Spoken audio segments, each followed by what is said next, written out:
Bullies targeted the new student. Then he showed them his secret.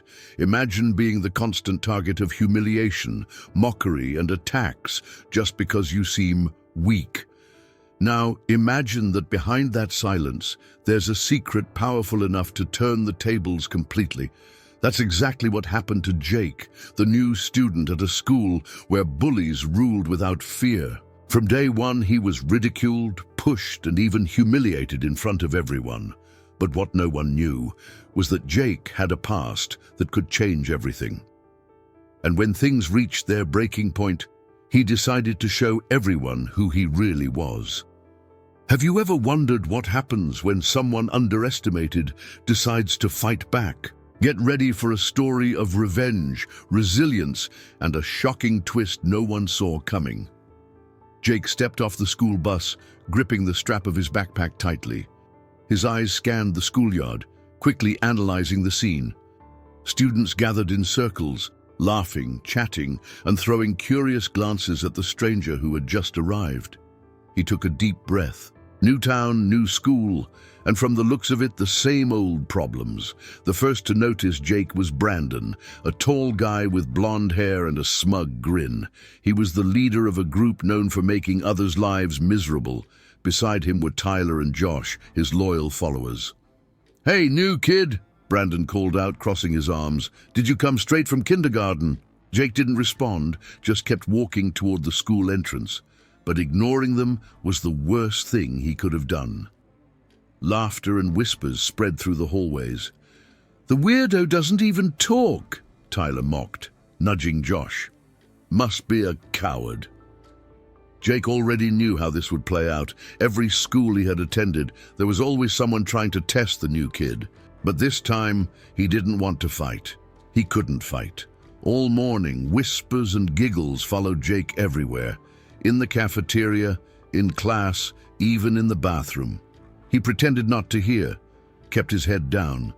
But deep inside, he knew this was only the beginning, and he was right.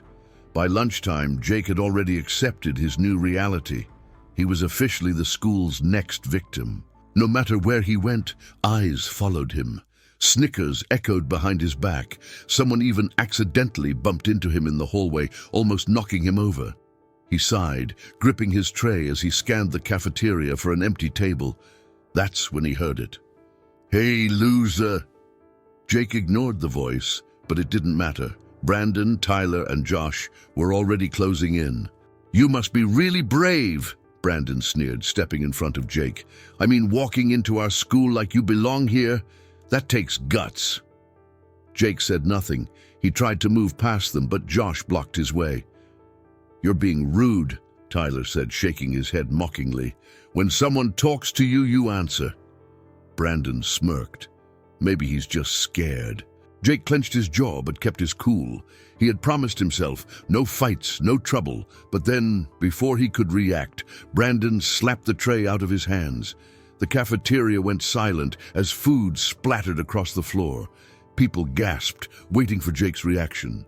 For a split second, his instincts screamed at him, his muscles tensed, his body prepared to strike. But he forced himself to stand still.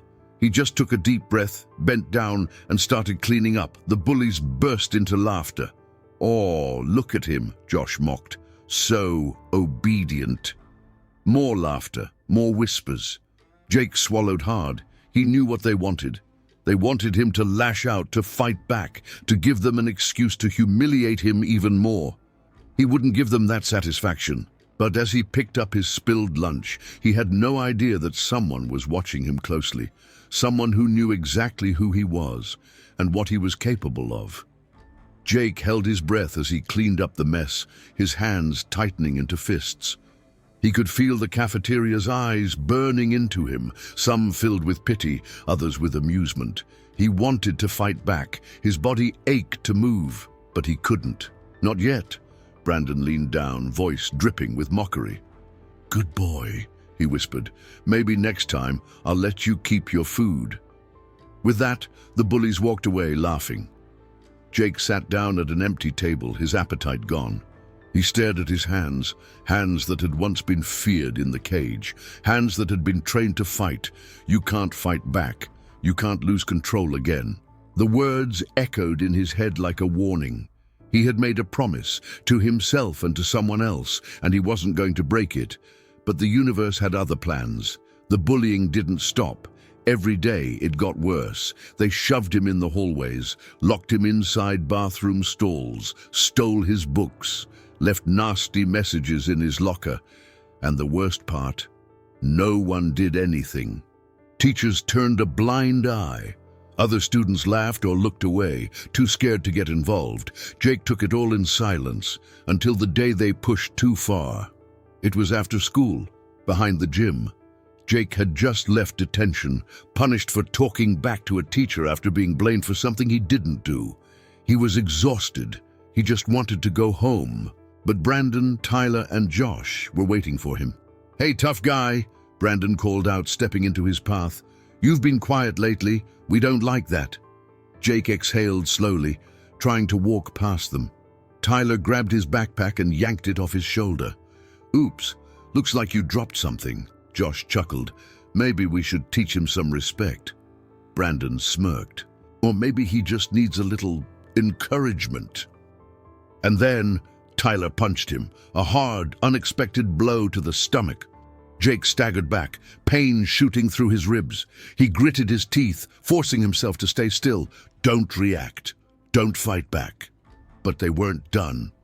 Josh shoved him against the wall. Brandon stepped closer, whispering, "Come on, new kid. Fight back. Give us a reason." Jake's breathing was shaky. His heart pounded. He could end this in seconds. He had taken down bigger, stronger men in the cage. These guys, they were nothing. But then Brandon made a mistake. He pulled back his fist, aiming for Jake's face, and at that moment something inside Jake snapped. His body moved on instinct. Before Brandon could even touch him, Jake blocked the punch, twisted his arm, and sent him crashing to the ground with a perfect takedown.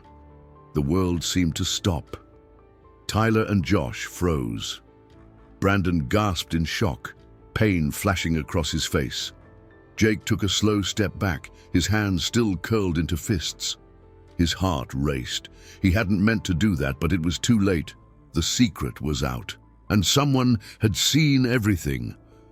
Brandon groaned on the ground, clutching his arm, his face twisted in pain and shock. He had never expected that.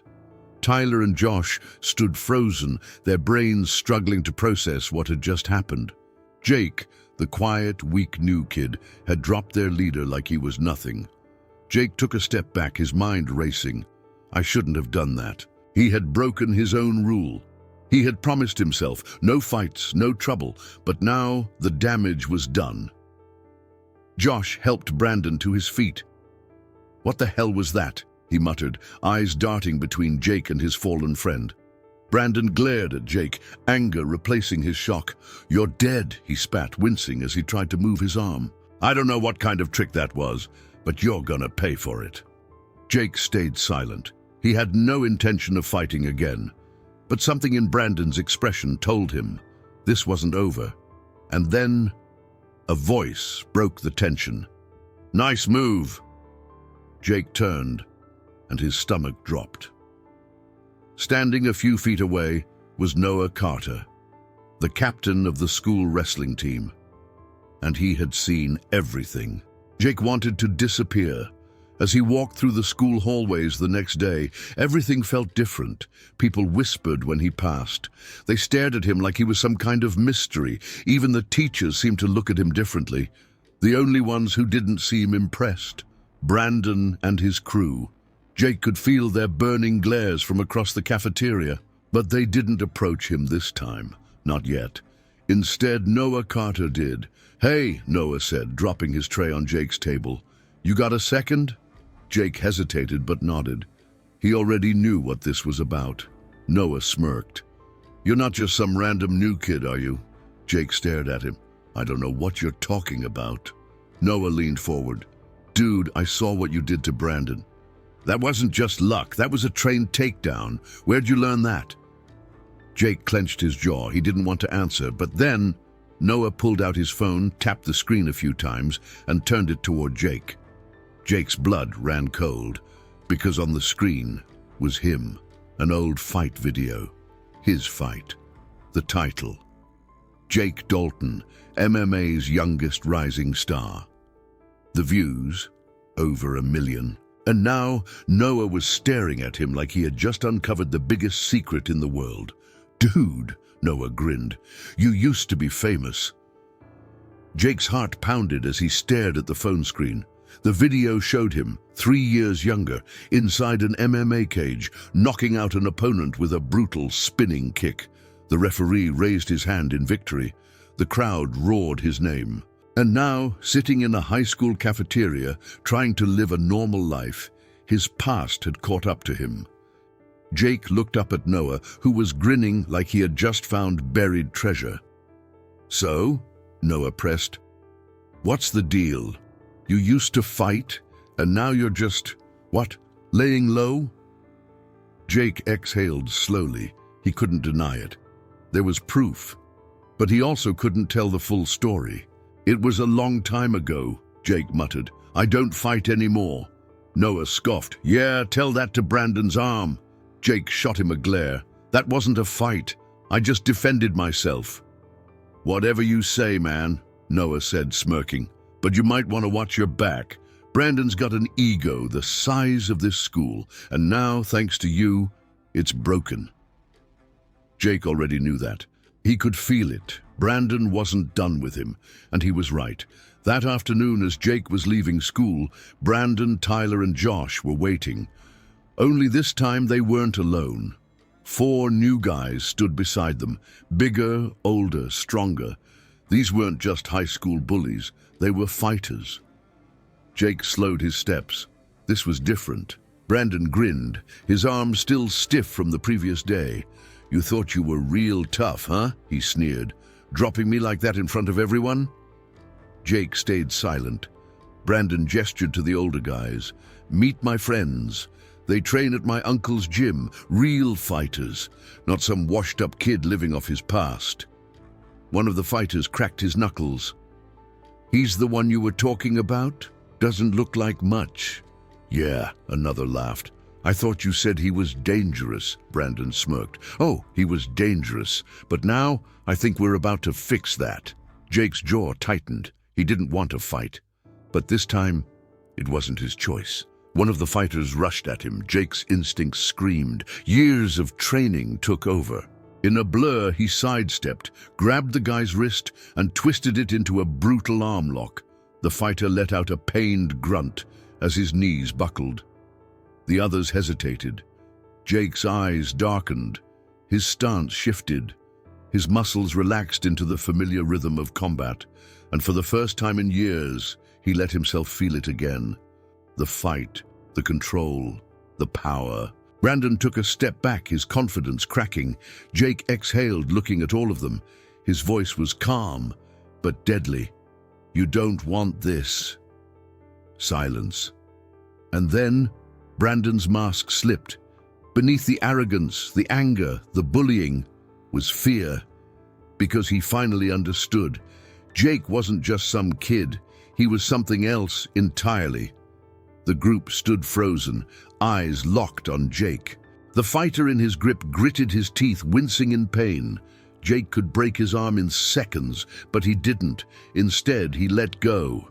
The fighter stumbled back, cradling his wrist, shock written all over his face.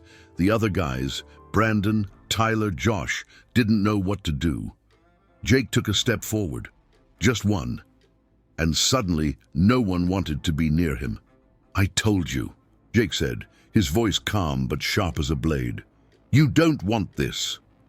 Brandon's jaw tightened, but his hands were trembling. He knew he had lost. For years, he had ruled this school through fear. He had pushed people around, made them feel weak, made them believe he was untouchable. But now, standing in front of Jake, he felt something he had never experienced before. Fear. Real, undeniable fear. And Jake saw it. "You think you're in control, Brandon," Jake said quietly, his eyes never leaving him, "but you're not. You never were." Brandon opened his mouth, probably to throw out another insult, one last attempt to save his pride. But before he could speak, Jake took another step forward, and Brandon flinched, a small involuntary movement, but everyone saw it. The silence was deafening. Brandon turned red. His breathing was heavy, his fists clenched, but he didn't move because he knew Jake wasn't afraid of him. And now? No one else would be either. The next day, everything had changed. People whispered about what had happened. The once untouchable Brandon. He wasn't untouchable anymore. He still walked the halls with his usual arrogance, but it was different, forced, hollow. The fear was still in his eyes. And Jake, for the first time since he got there, he walked freely. No more whispers, no more shoves, no more being a target.